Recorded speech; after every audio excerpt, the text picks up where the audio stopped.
Hello, everyone, and welcome back to the final session of this afternoon on QFT. And today we're very happy to have Professor Wenbin Yan from Tsinghua University to talk about 4D mirror symmetries. So please take it away. Okay, thank you. Thanks for the introduction. And first, I would like to thank the organizers for giving me this opportunity to introduce or explain the research project I've been done with various people in the past few years. So this I'm talking about what we call 4D mirror symmetry. This is a correspondence in 4D n equals 2 superconformal field theory that I've been working on for the past many years in the past. So it's mainly based on two papers with Pengshan and Danxie, and also two papers with Yiwen Pan, and a related paper with Pengshan and Qixian Zhao that appeared very recently. So actually, Pengshan gave a talk on this particular paper last Friday. Okay, so first let me explain a bit motivation. So we know that for 4D n equals 2 superconformal field theory, there are basically usually has two branches of modular space. One is a Higgs branch, and the other one is a Coulomb branch. So there is a SU2R and also flavor symmetry that acting on the Higgs branch, and there's a U1R acting on the Coulomb branch. Okay. But in the 3D n equals 4, this theory, superconformal field theory, also has a Higgs and Coulomb branch. But for a given theory, its Higgs and Coulomb branch are related by what we call symplectic duality. Then it would be like think about, okay, can we give some similar relation for the 4D Higgs and Coulomb branch? Naively, it looks impossible because for 4D, they are these two modular spaces are quite different. And also, in 4D, many different theories, they have different Coulomb branch. They share the same Higgs branch. So naively, you would say, okay, there are probably not some nice duality like symplectic duality in 3D. However, so what we can do is actually going from a Higgs branch to something more algebraic and something more refined invariance is the proposal for the done by Beam, Lemos, Liendo, Pilas, Rastadi, Van Ries. So their construction is given a 4D n equals 2 superconformal field theory. They can associate for each theory with a vortex operator algebra, VT, which is a more refined invariance for the 4D theory. And one can also show that a social variety of this VOA is exactly, or to be precise, is conjectured to be the Higgs branch of this 4D n equals 2 SCFTs. Or in some other sense, this VOA can be viewed as a so-called chiral quantization for this Higgs branch. So this VT is more refined. So a lot of examples in the 4D theory which shares same Higgs branch, they actually have different corresponding VOA. Although this different VOA share the same social variety. So this is a better object to actually find the relation with the Coulomb branch.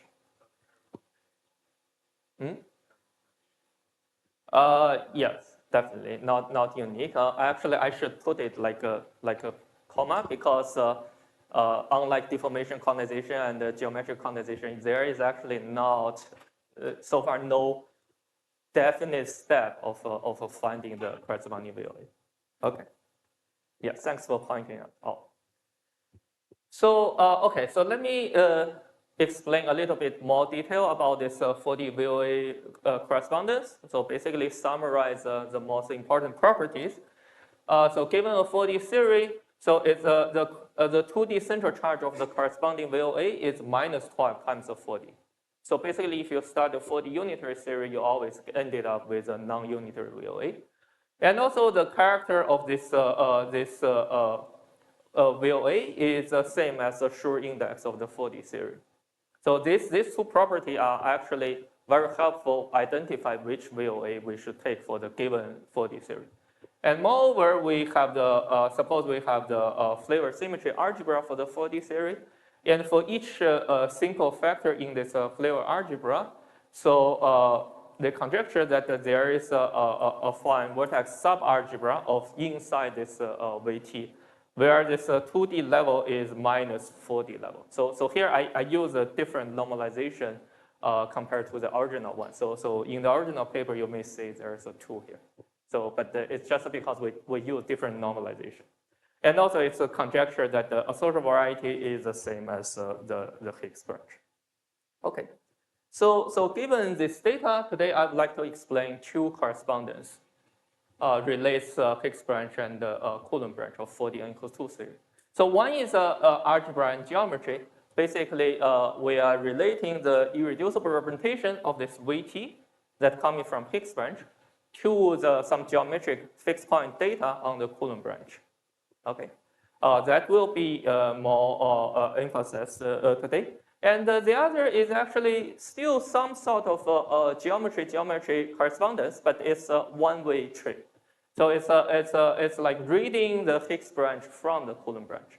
So I will also explain that given the Coulomb branch data, how can we extract the Higgs branch from the data? Okay. Any question? So okay, to study this correspondence, so we would like to have a work, so have a good playground for this. So the perfect start is the class S series, because in this series we know very well that the Higgs branch and the Coulomb branch. Okay, so it's constructed from 62,0 SFT of type ADE, and we compactified on S3 cross S1 cross Riemann surface. Okay, then this, if we first compactify on the Riemann surface, then the 4D series is basically determined by this G and the property of the Riemann surface. We ended up with a 4D series which is called class S. This S stands for 6. And we further put this class S series on R3 cross S1 with finite radius. So based on the work of Galto, Moon, Nainsky, we know that the Coulomb branch on this R3 cross S1 is described by the moduli space of a Hitchin system on the Riemann surface. On the other hand, we know how to find the corresponding VOA, and also we know how to work out its Higgs branch. Okay, so it was in 2017. So Fredrickson and Nainsky, they consider a particular case of this series called AKAN, and they found out that observed the bijection between the irreducible representation and this C-star fixed point of the wild Hitchin system. So around same year, so Fredrickson, Dupay, Kerrier, and I work out also similar case for this AN-A1 and A1-DN series. So we again find similar bijection between irreducible representations to the fixed point, C-star fixed point of the wild Hitchin moduli space. Okay, so for this class S series, there are actually also two different setups. So one is called generalized Dirichlet series, where we just stay on a P1 and putting one irregular, or also called wild puncture singularity on this P1, and another regular or tamed puncture on the antipodal point. Okay, so by irregular, I mean the leading singularity is higher than 1. By regular or tamed singularity, I mean the leading singularity is just a 1 over z. Okay, so the other one is called regular class S series, in which we can have a genus G Riemann surface with any number of punctures as long as the Euler characteristic is greater than 0. But we need to require that every boundary condition or singularity of the Higgs field on each puncture is only regular or tamed. Okay, so these are two different classes, and I will show that in both cases this correspondence exists. So let's first start with the algebraic geometry correspondence. So in this case, let me first give you an example, which is a A1D3 Archer-Stokes series. So it's coming from 60 A1 series and with one irregular puncture with boundary condition of Higgs field like this and one regular singularity. The corresponding BOA is just a affine cosmology of SL2 with level -4/3. So there are three simple modules labeled by this the following highest weight. And on the other hand, so if we look at the moduli space of Hitchin system in this case, it's a torus fibration over a one-dimensional Hitchin base. And this one-dimensional Hitchin base will be the 4D separated, the modular space of 4D Coulomb branch. That is the Coulomb branch on R3, 1. And you see that at most of the points, the fiber looks like a torus. But only when you go into the CFT point on the base, the fiber becomes singular, and it looks like a 2P1 intersect on a point, but with the intersection number 2. And so if you look at wanna see the C star fixed point or the U1R fixed point, you first go to the C star U1R fixed point on the base, which is the CFT point. And then you find the C star fixed point inside this single fiber, also called central fiber. You'll find there are exactly 3 fixed points when you rotate these 2 P1s. Okay, this corresponds to the 3 simple modules here. And so by looking at this picture, you see that if I'm just interested in counting fixed points, I don't need to look at the whole Hitchin moduli space. I only need to look at the central fiber. That's enough data for me to build this correspondence. So actually, by the work of Bazurkov, Nikolov, Alvarez, McBreen, and Ring, they show that in this case, the central fiber is diffeomorphic to the affine Springer fiber. So actually, so that's why we can actually use affine Springer fiber to replace the full Hitchin moduli space. And that simplifies the computation greatly. Yeah, I will explain the map later. So there is also a fixed map that map this simple module to the particular fixed point. So it's a very natural map. Yeah. So another example is SU2 super Yang-Mills with 4 flavors. And again, the corresponding BOA is known, and there are 5 simple modules. And the Hitchin moduli space, if we only look at the singular fiber, looks like 5P1 that are connected to each other. And you see this looks like a Dunking diagram of one default. So actually, in this case, So in this case, there are 4 dimension 0 fixed points. And the central P1 is a fixed manifold. And to partially answer your question, so this minus omega2 module corresponds to the central P1, and the other 4 correspond to the points. And there is the automorphism that can rotate this point. Okay, so these are 2 examples, one for the Archer-Stokes series and one for the regular Hitchin system. Okay, now let's explain a bit more detail. So I need to give you the data for the Archer-Stokes series.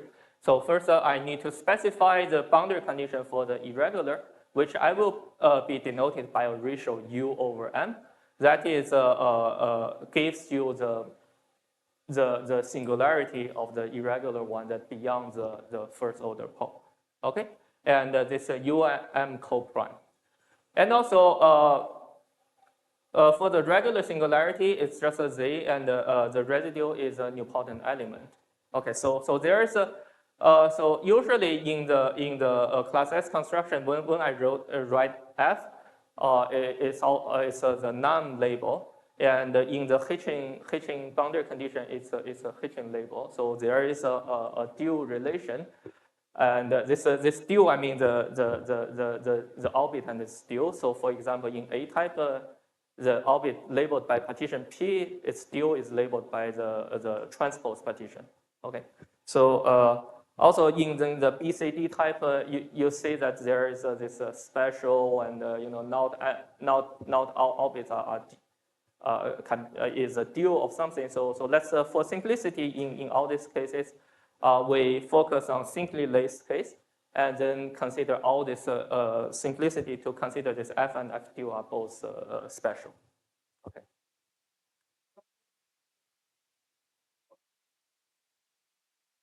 Sorry, which one? This one. For example, this one, the Higgs branch is C2 mod Z2. It's a A1 singularity. Also, the nilpotent cone of SL2. And for this one, the Higgs branch is a minimal nilpotent orbit of default.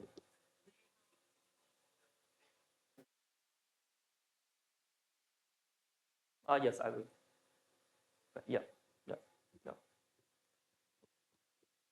But you probably are going to say it like in the last part.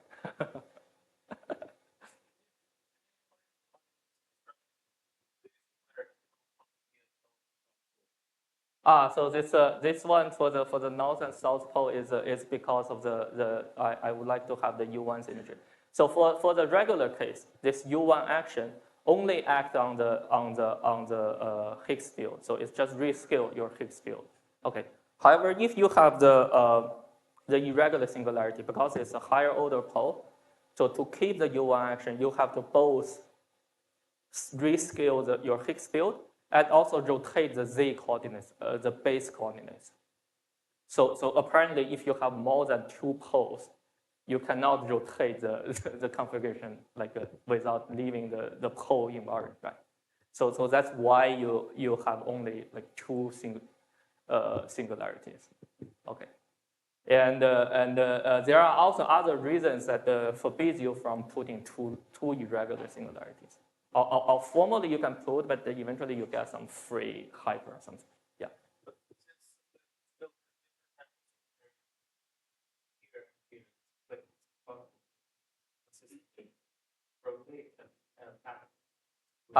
It will work actually, yeah. But sorry, time constraint. I could not talk about more details. Yeah, we can talk later.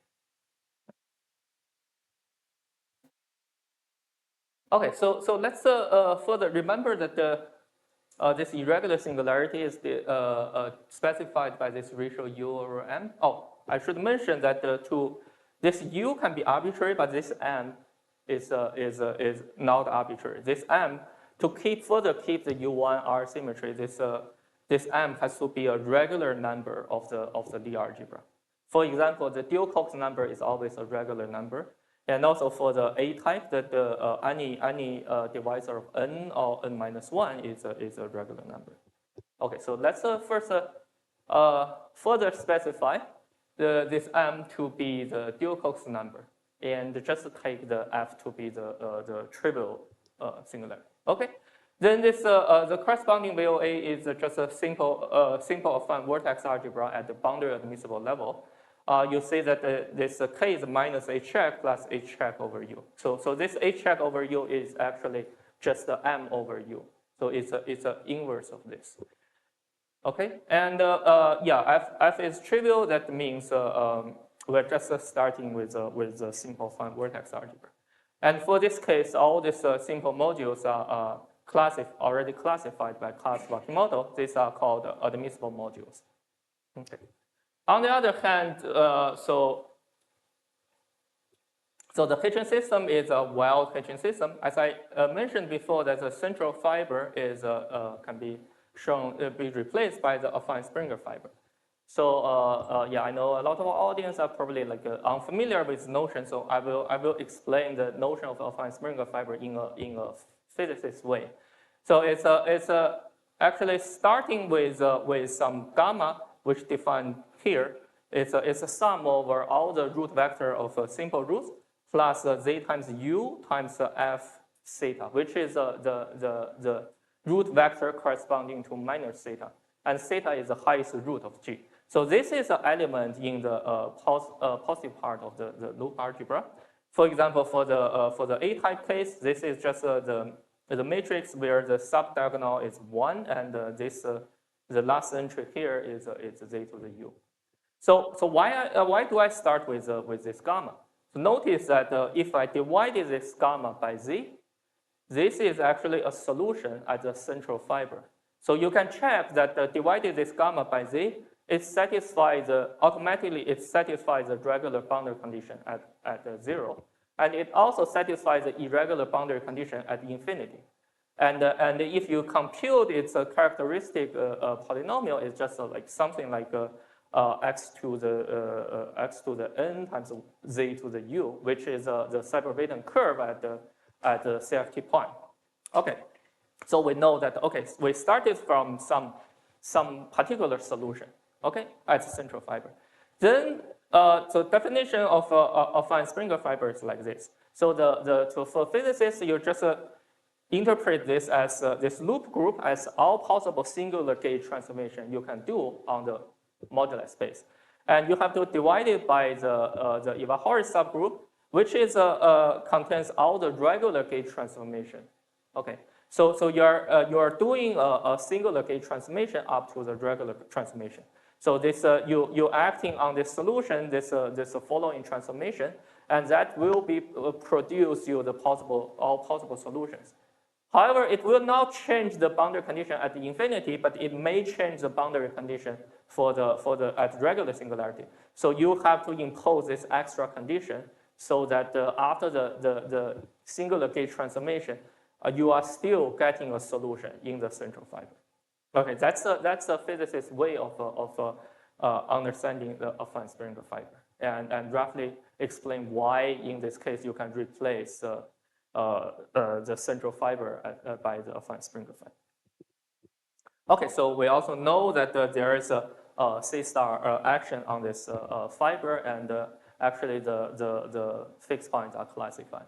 Okay, so there is a first theorem of our result is there is a natural map from the fixed point of a Fine-Springer fiber to the all the admissible weights of the boundary admissible modules. So it's actually, so all the fixed point of the Fine-Springer fiber are labeled by certain elements in the Fine-Well group. So we just, so to answer your questions, is we have a fixed point labeled by this x, which is element in the Fine-Well group. And we use x inverse dotted acting on k lambda 0. That will give you the corresponding, the weight of the corresponding module. Okay. So this map yields a natural projection between the neutral connected components of the fixed point to all the admissible modules. So for simplicity, I explained everything in the simply laced case, but it can be generalized to non-simply laced case. But you have to, for the fiber, you have to use the fiber in the twisted affine Lie algebra.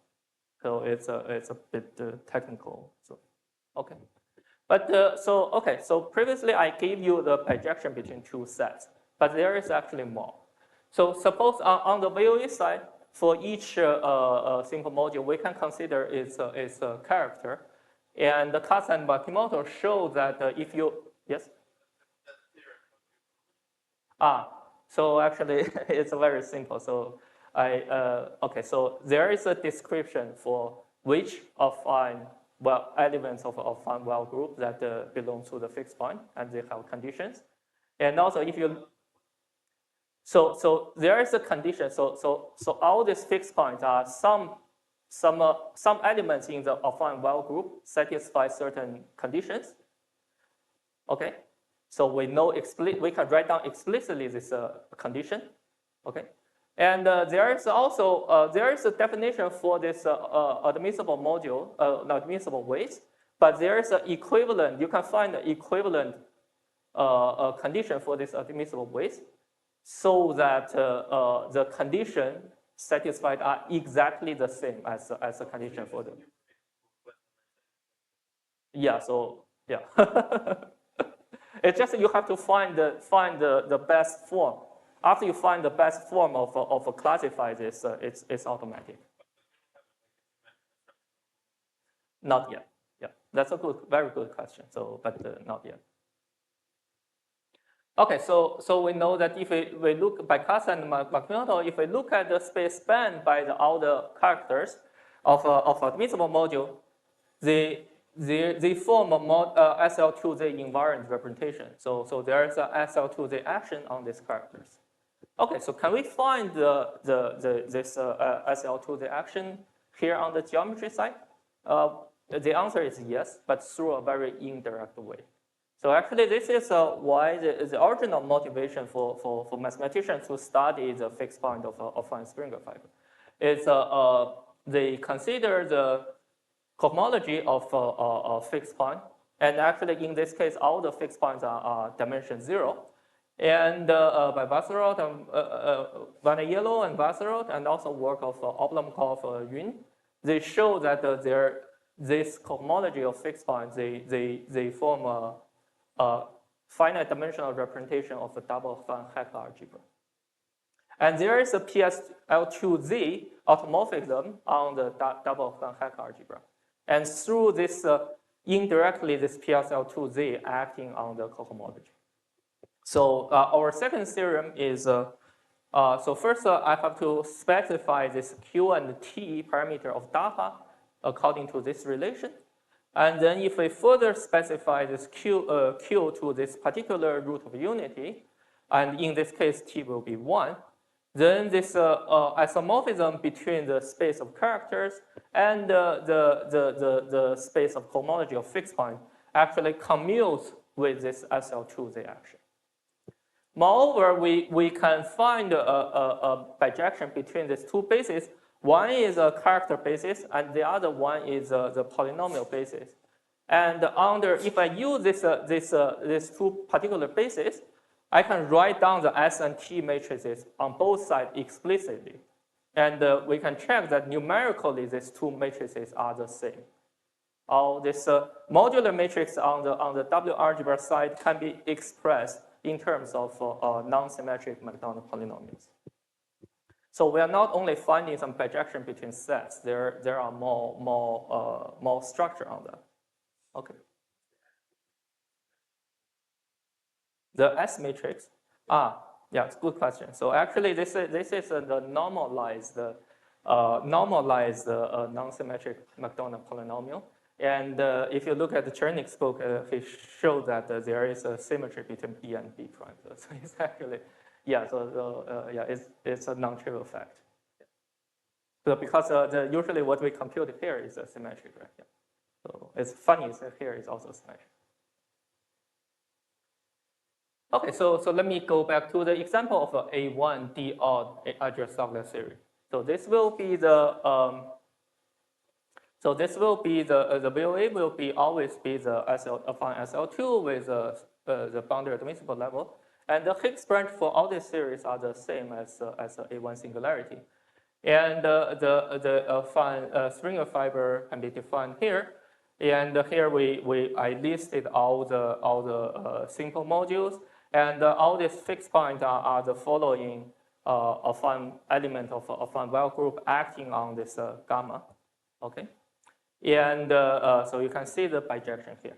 So there's one more interesting fact is that when n is 0, this is the case we can compute explicitly. When n is 0, there's another thing called the Drude C2 algebra on the VOA side.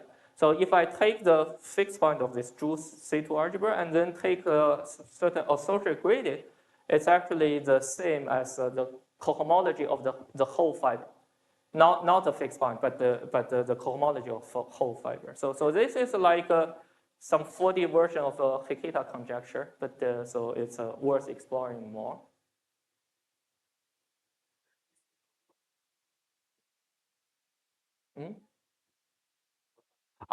Yeah, in this case, these are isomorphic as a ring. Yes. So that's why I have to take this associated gradient with respect to some certain filtration. Otherwise, it's not compatible.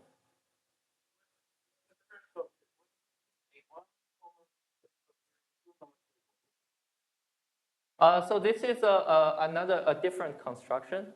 So this theory can also be realized by this 2B on this A1, D2, plus 3 singularities. Yeah, it's just like a conventional way of labeling this series. This one? This one? This is the A1. So this is the G of the this is the class S construction data. So this is I take the 60 A1 series, and the irregular singularity has this order, and the regular is trivial. Yeah. So these are normal names, and these are the address Douglas data. Yep. Yeah. So I prefer to unify everything in this. Okay.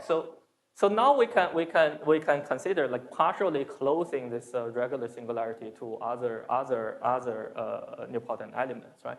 Then this amounts to the nilpotent Higgsing for the address Douglas series. Okay, so suppose let me choose this F. Further assume this F have to be a nilpotent element which admits a good even grading in the sense of Eliashvili cut, and also I further assume this F is a regular nilpotent orbit in a Levy subalgebra.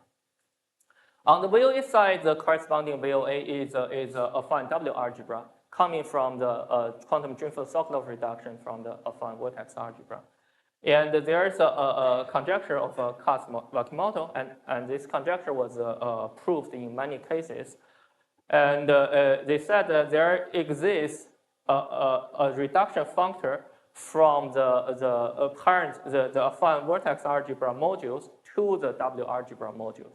So this is a reduction functor. So some modules will be reduced to nothing or zero, and some other modules will be reduced to simple modules of this W algebra. And they have Katz and Wakimoto, they have a criteria for this precisely which module will reduce to zero, which module will reduce to the same. Okay.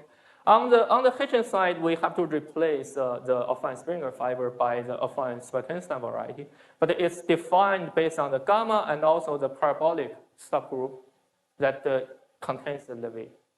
Okay, so that's why I need this F to be regular in a Levy, because on the fiber side, there's I can only see the Levy and parabolic subgroup, not a particular nilpotent element. Okay, then there is also a reduction of fixed point that tells you how this a fixed point of fine Springer fiber reduce to the fixed point of Spartanstan variety. So some fixed point will also reduce to nothing, and some fixed point will reduce here. And you can check that actually also the reduction condition here are basically the same. So that gives us the third theorem that, assuming the conjecture on the VOA side holds, so then we have the bijection between the simple modules of W algebra and also, from the simple module, from the previous bijection, we get a bijection between the simple modules of W algebra to the fixed point of Spartanstan variety.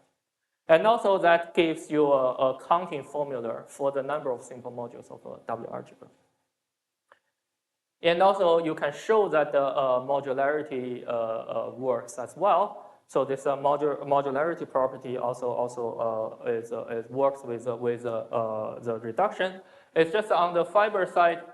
So on the VOA side, you still have the character for each simple module, and on the fiber side, you have to go into some partial spherical data, and everything is compatible with the reduction, and these two spaces are still SL2 the equivariant.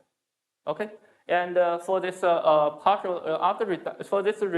modular correspondence of modular matrices of this reduction one, so actually it was noticed for the Versora minimum model by a paper of Kozias, Shakirov, and I. So we didn't really understood. We found some formula, and we didn't really understood. We're just looking for the data modules. And it was also discussed for the WN minimum model by the paper of Gukov, Kortiev, Navata, Pei, and Sabri. Okay. Okay. So here's the example. So I go to from A1D odd Argyros-Douglas series and do the Nilpotent fixing for the flavor symmetry. I get A1, A2N Argyros-Douglas series. And the reduction on the VOA side is going from this simple affine vortex algebra to Versora minimum model. And we also have a similar reduction on the fiber side. So you see, you can see that how the VOA modules reduce together. So the vacuum module goes reduced to 0, and all the other pairwise reduced to VOA Versora modules. And here also the fixed point goes into a similar way. And also in this case, if you compute the C2 algebra, it's again this same as cohomology of the fiber. So it's also some evidence for the 40-50 conjecture. Okay, any questions?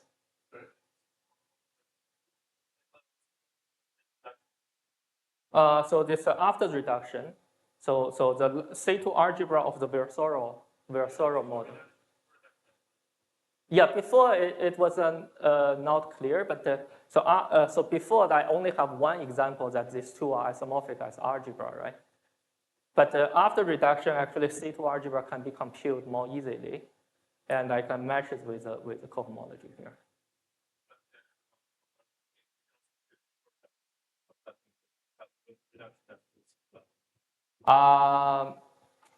I don't have a general prescription for that. So I just say that before the reduction, C2 algebra is SG quotient by some ideal, and after reduction, it's just this CZ quotient by a simple ideal. No, here you don't need any extra filtration. So.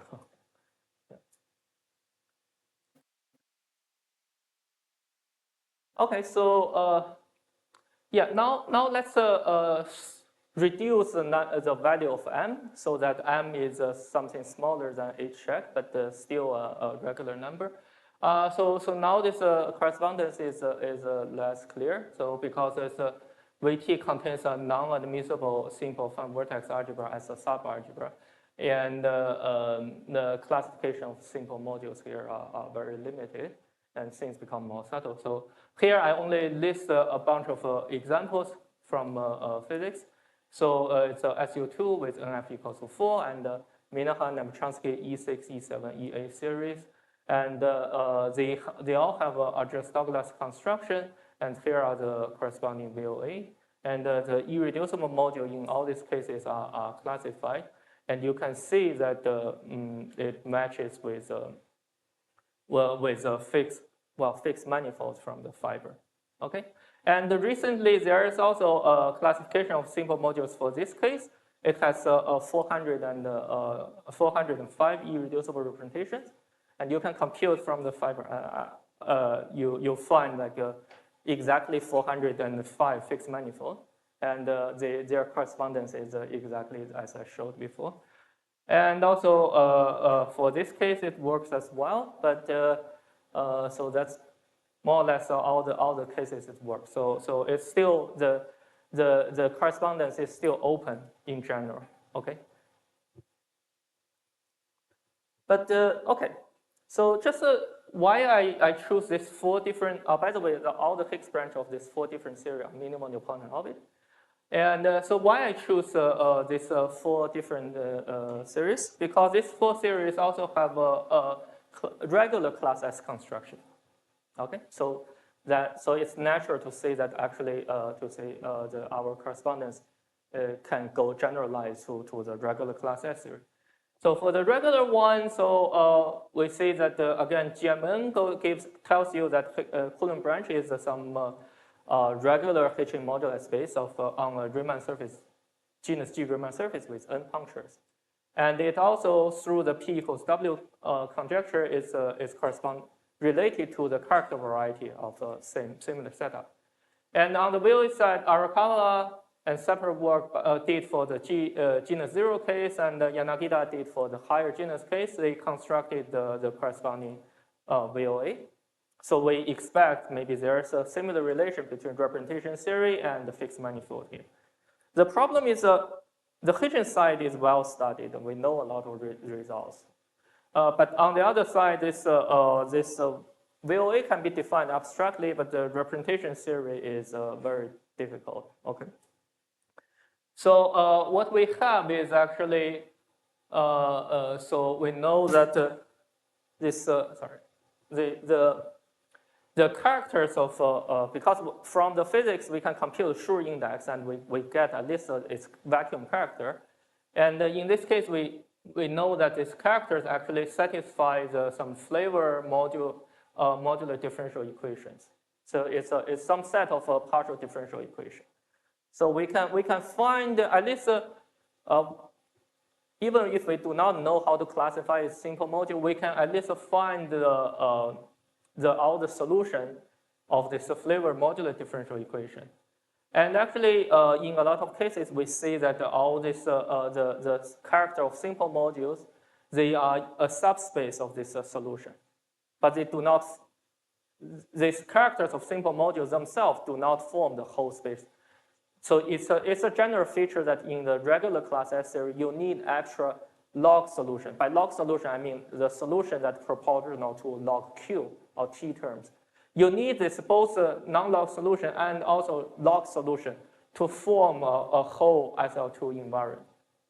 Okay, so this is something that we can sort of like, given the physical theory, we can try to extract the differential equation and find its solution space. Okay. And indirectly like classify its simple modules by just picking up the non-log solutions. On the other hand, that the fixed manifold is classified by Hitchens for the no puncture case and also Bowden Yokogawa for n greater than 0 case. By the way, I'm for simplicity, I'm staying the A1 class S theory. Okay, on the other character variety side, we're interested in the cohomology of the character variety. So we have the mixed Hodge polynomial, which is invariant on the cohomology. And we actually only need its pure part. Okay, so I will be, my time is up. I will be brief. So what we found through examples is we propose the following conjecture. So there's again a bijection between fixed manifold and the simple modules. And the C star moment map, the critical value of C star moment map on each fixed point actually are related to the highest weight of each simple module through this relation. And the Jordan block of the T matrices, now you see that I have this space of solutions with log solution, which are proportional to log Q. So this T transformation is no longer semi-simple. So it's a Jordan block, Jordan class, it depends on the dimension of each fixed point and also genus. And all this data can also be packaged into the pure part of the mixed Hodge polynomial. Okay. So we can count the number of simple modules by just counting the dimension of pure part of the cohomology of character variety. And also because of this relation between the moment map and the highest weight, I can also find all the ordinary modules from this moment map, and also we can write down the dimension of the solutions of a modular space of the modular differential equations using the geometric data here. And in particular, we see that when at genus 0, this space of solutions is exactly the dimension of a cohomology. So these two dimensions match. So that is a hint that maybe these two spaces are related. Okay. So I will be very quick. So it's how this go back to the previous examples and how this everything works. And this is SU2 with 4 flavors. And this is the 2D. Okay, so it's technically 2D and 2 star series, and everything works. So in all these examples, the simple module of the corresponding VOA are already classified. So it fits our conjecture. And also for this, let me start for genus 2 without any puncture. So in this case, I can write down this. So actually, this people already write down the modular differential equation here. It's a sixth order different modular differential equation, and I found 2 non-log and 4 log modules for this. So with total dimension solution space of solution with dimension 6. And indeed, there are 2 fixed manifolds that correspond to these 2 non-log solutions. And the Jordan type of the T is 4,2, which can be computed from dimension of this fixed manifold. Okay. So this is the example of algebraic geometry correspondence. So in the last 15 minutes, I will explain this geometry correspondence to answer Ami's question. So it's so idea. Let me first explain the idea. So it's let's go back to the Argyros-Douglas case. Now let me ask the question. So if I fix a boundary condition of irregular singularity, okay, what kind of regular singularity? I can ask the question. What kind of regular singularity I can put here, so that the resulting modular space, Hessian modular space, or the Coulomb branch of my theory is non-empty. That will be the condition for an existing 4D theory, right? But we know that this different nilpotent or norm label here on the regular singularity corresponds to the nilpotent Higgsing of the theory. So this this problem of finding solutions is called the Lin-Simpson problem. So if I found like a minimal boundary condition for the Hessian system, minimal F check. On the dual side, that means the maximal nilpotent Higgsing I can do for the given Argyros-Douglas theory, right? That also somewhat constrains what kind of Higgs branch I can get, right? So if the Higgs branch is a nilpotent, we know if we know the Higgs branch is a nilpotent closure of a nilpotent orbit, so we know that we can now do max nilpotent Higgsing beyond certain nilpotent orbit, right? So then this, so let me introduce. So I can also do this for a fiber. So let me introduce a reduction type of gamma. Remember, this gamma is the one that the model solution or example solution I found in the central fiber that I defined before, right? So this there's a reduction type. It's basically here is a definition, but the idea is basically you do whatever singular gauge transformation up to a quotient by regular gauge transformation on your model solution, and then you look at its residue at the regular singularity, and you see what kind of a nilpotent orbit can appear in the regular singularity, right? That's basically the minimum one that can appear there. Is basically tells you what is a minimal boundary condition you can put on the regular singularity, right? So for example, if I start with the SL3, U equals 2, I have the model, the gamma is here. I can do this gauge transformation, singular gauge transformation, and getting some solution here like this, and getting some solution here like this. But I can never get some solution. So you see, this is a principal orbit, right? So if I just take the residue or constant term at 0, this gives you an element in the principal orbit. And this too gives you element in the minimal nilpotent orbit. But because of this form here, I can never get the 0 orbit, right? Because I can never make the upper triangular one 0. Okay. So that means the reduction type of this correspond to this gamma is either principal or the minimal. That means the maximum nilpotent Higgsing you can do on the other side is a minimal nilpotent orbit.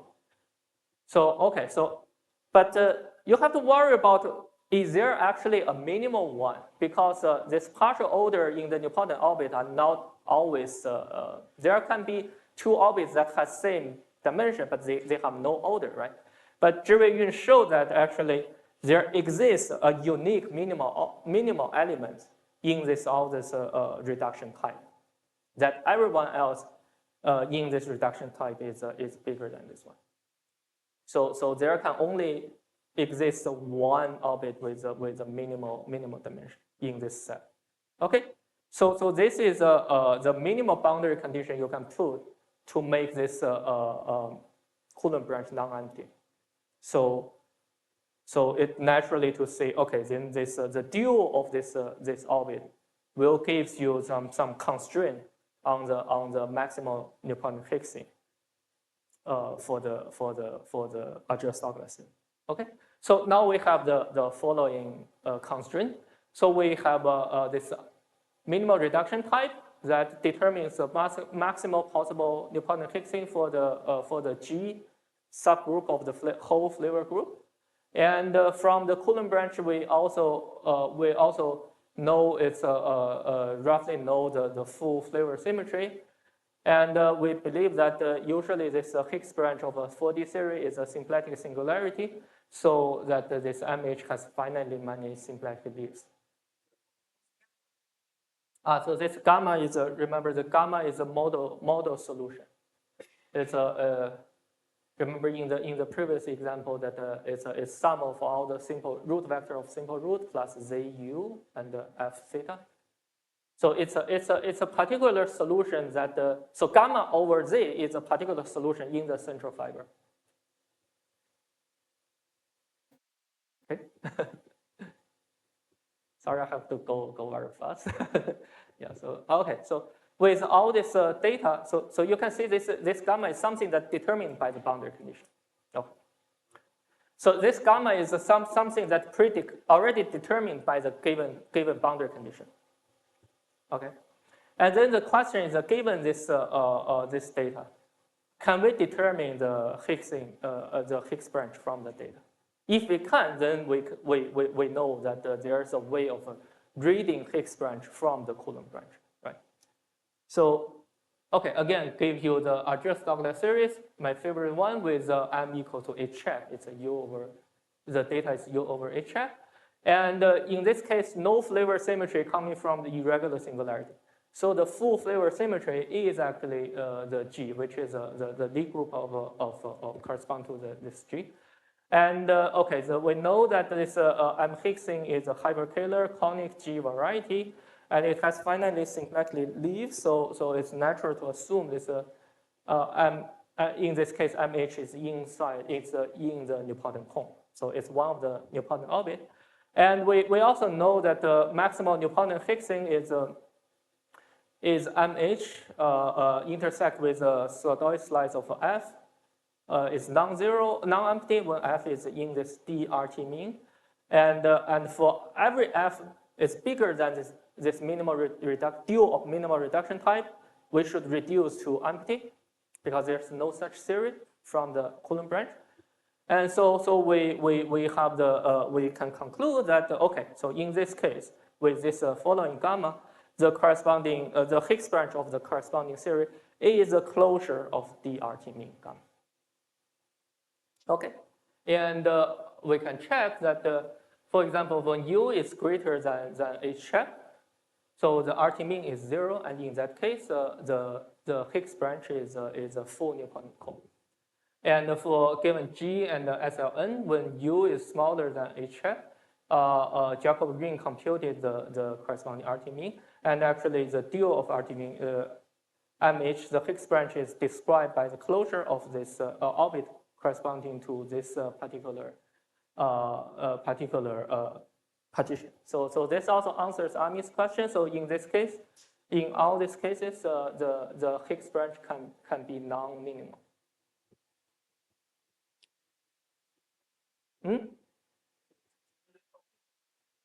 It has to be like a box partition with a tail. Yes, that corresponding to this partition. Okay, so the above results are consistent with the Coulomb branch computation from the 3D mirror. And also we can predict or read the Higgs branch for the exceptional case. And we can also cross-check using the corresponding VOA because for these cases, the associated variety already computed by Arakawa, and because of the conjecture, so the Higgs branch is the same as the associative variety, and you can check that these are all in all these cases these are same as a dual of closure of dual of RT mean. Okay, now let me take the value m smaller than h check. But let me still put this m to be an elliptic number. So I will explain what's an elliptic number in the next slide. So I constrained it for the elliptic number because I still do not want to want this irregular singularity to contribute any flavor symmetry, so that the whole flavor symmetry is still G. Okay, that means okay, this is also natural to assume in this case is the Higgs branch is still contained in the Newtonian cone. And using the similar argument, I get that in all this case, the Higgs branch is, okay, I missed the closure here. It should be closure of the DRT mean. So here are some here are the classification of elliptic numbers, okay? And I also show you some example. For example, this case is SU2 when NF equals to 4. And we have the Douglas construction, and the 4 is an elliptic number. And in this case, RT mean is labeled, is orbit labeled. It's actually the subregular orbit of D4. So if you take the dual, you get the minimal Newtonian orbit of D4, which is the Higgs. And similarly for the E6, E7, EA theory, the RT mean is always subregular, and the dual gives you correct Higgs branch. So in all these cases, so for classical cases, all this computation matches with the 3D mirror quiver. And for the exceptional cases, they matches with previous prediction by myself, Dan Xie and myself. Okay, so now in the end, okay, so I can take the m to be smaller than h hat, but a regular number, but not elliptic number. So now I have a problem because there are extra flavor, U1 flavor symmetry coming from the irregular singularity. Okay, so for example, for the A-type case, the number of U1, so for m has to be a divisor of n, either n or n minus 1. Okay, then for the A-type case, the number of extra U1s are determined by this number. So now this Higgs branch is the flavor symmetry acting is a G times B copies of U1. So it's larger than what we expect previously, right? And then like the question is in this case, can we still like came up with a Higgs branch? So this is still work in progress. So I will just explain a possible proposal for the A type. So it's given this this data. Now m is a regular number. One can still talk about this minimal reduction type. And okay, now let's first draw a quiver such that the Higgs branch of this quiver is the closure of DRT mean. That you can always do. However, we know that for the Higgs branch of this quiver, there is only the G action, right? So we need the extra U1 action. So my proposal is that in this quiver, we replace B copies of this UN gauge nodes with SUN gauge nodes. This in mathematical literature is called something called hyperkähler implosion. So my proposal is actually the Higgs branch of this theory is the Higgs branch of this quiver. So let me give you some examples. So here, this I start with just Douglas data. G is A type, and U over M is 1. And in that case, I know that I have to add extra n minus 1 copies of U1 flavor symmetry. So and RT mean is 0, so dual RT mean is a whole Newtonian cone. So I started with a quiver, which is the full flag quiver, and I replace, and I have exactly n minus 1 UN nodes. So I replace everyone with SUN. But the first one, because it's U1, I remove this U1, so I replace it with a box 1. Okay. So actually, the Higgs branch of this quiver is a finalization of T star SLN over U. or you can always view this as a Coulomb branch described by this star-shaped quiver. So actually, if you compute the central charge, A and C central charge for this theory, you see this is exactly the SU n-1 class S theory on a sphere with one maximal puncture and n minimal puncture. So it also has a regular class S construction, which consistent with the star-shaped quiver here. Okay. So that's this example that tests my proposal. So there's another example. If I start with still A type, and B U over M is 1 over n minus 1, then I have one extra U1 from the irregular singularity. So in this case, RT mean is a subregular, so DRT mean is minimal.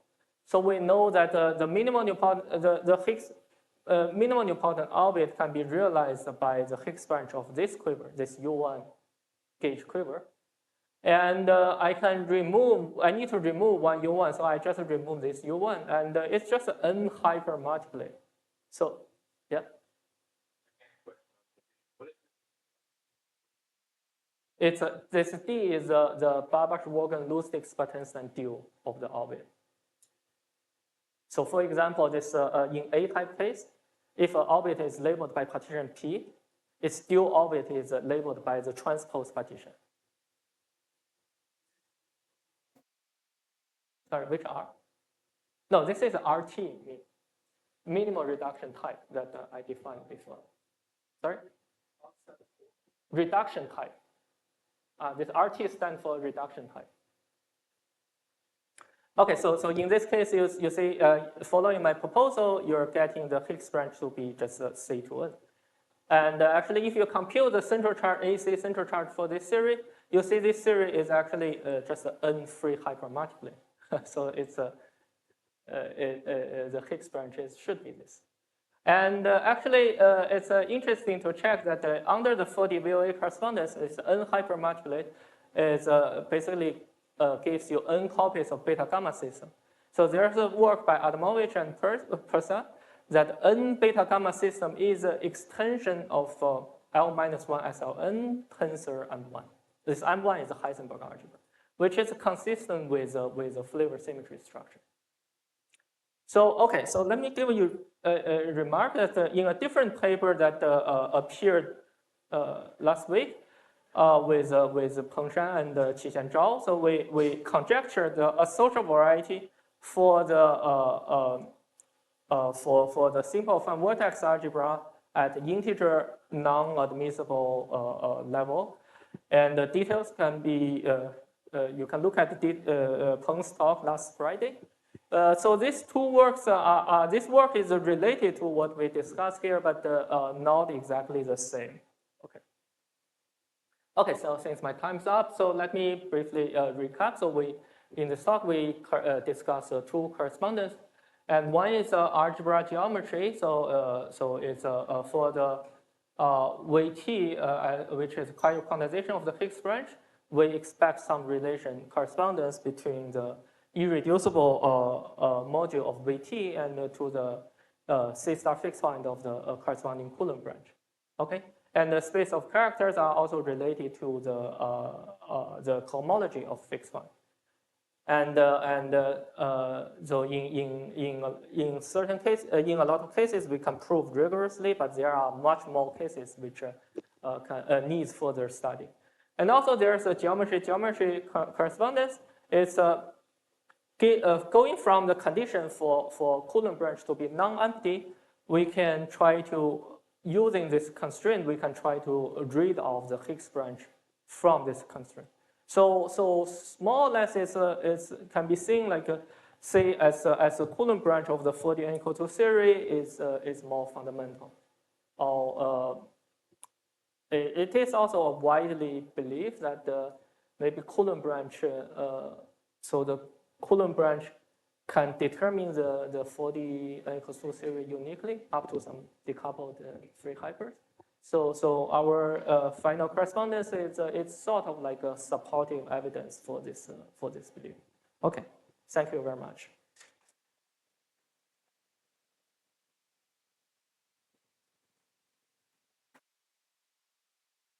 in the audience.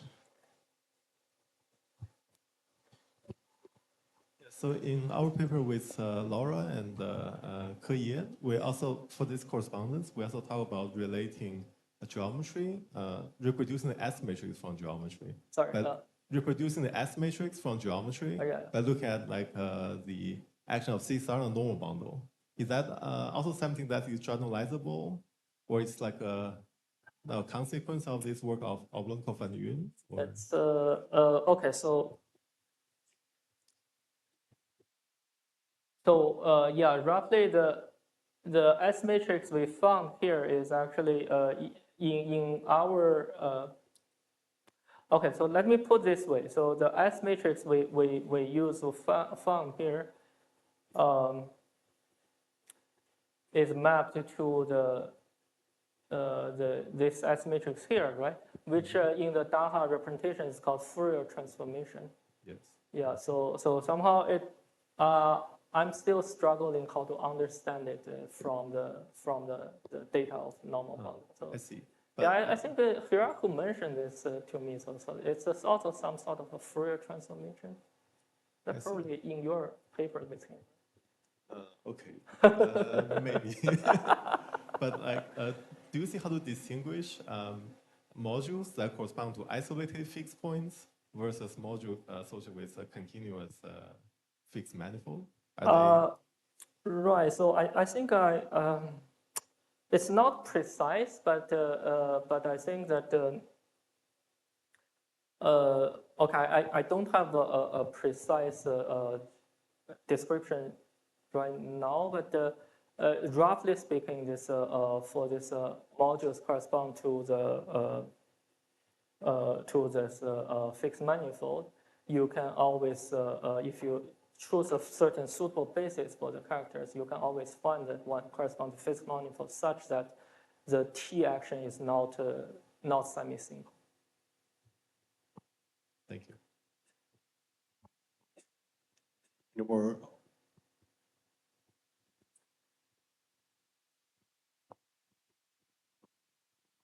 So this two correspondence, it works for any, like, if you take a class size for any genus, so it works for any value, right?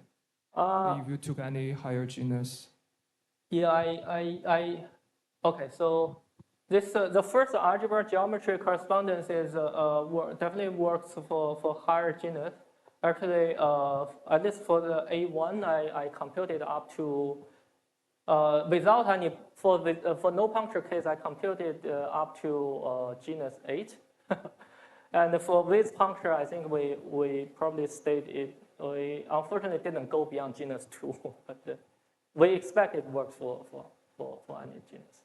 So some maybe another naive question. So, but for the other ones, for the geometry correspondence, I didn't discuss the regular class S theory because in that case we already had the star-shaped quiver, right?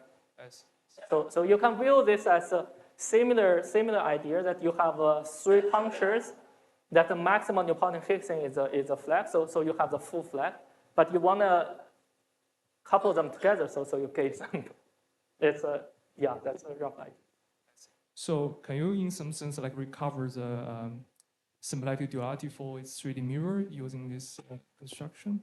That is also a very interesting question. The answer is I don't have a good answer right now. So I think it's the problem is that right now I still don't know how to reduce the VOA or Joule's algebra or C2 algebra to the 3D. Yeah. So there are also 3D boundary VOA constructed from 3D, but in some cases this 3D boundary VOA is the same as a 4D theory compatified on that. But there are also examples which this VOA are different. So yeah, I don't have a very good answer for that. Thank you. Thank you very much. Nice talk. So a follow-up question on that. In 3D, it's known, although extremely rare, but sometimes theories can have the same Coulomb branch, but a different Higgs branch. So just by relying on the Coulomb branch data and symplectic duality, you cannot get the other branch completely. In 4D, would you expect something similar? Is it possible to have two different theories with the same Coulomb branch, or is there some conjecture that doesn't happen and can apply it?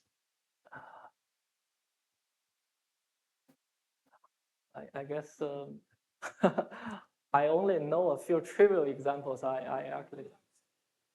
Mhm.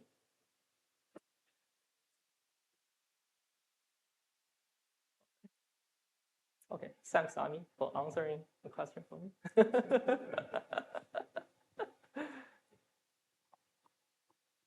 So also follow up for John question. So I think Like it's somehow it's somehow related with the deformation structure. I think when you have this kind of same Higgs but different Coulomb, so the deformations on the Higgs branch is actually different. As the variety is the same, but the deformations are different. So from your construction, can you keep track of those deformation parameters on the from one side to another, and is this? Well, I don't know, and to be honest, I don't think so.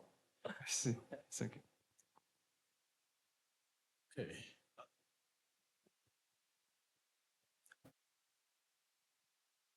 So you mentioned there's an isomorphism between take an associated gradient of the Juice C2 algebra and the cohomology of the Only fixed. one example.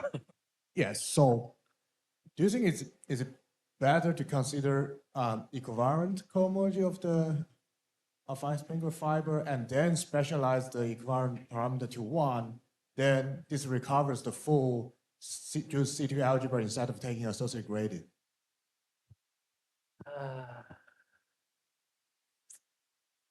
That's a good question. I never considered that, but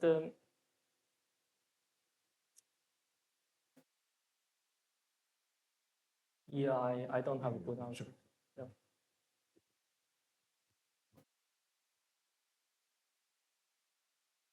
Just to clarify, when you said that Coulomb branch is more fundamental, you meant Coulomb branch in a circle, right?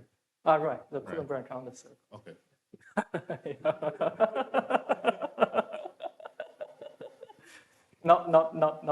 Not this.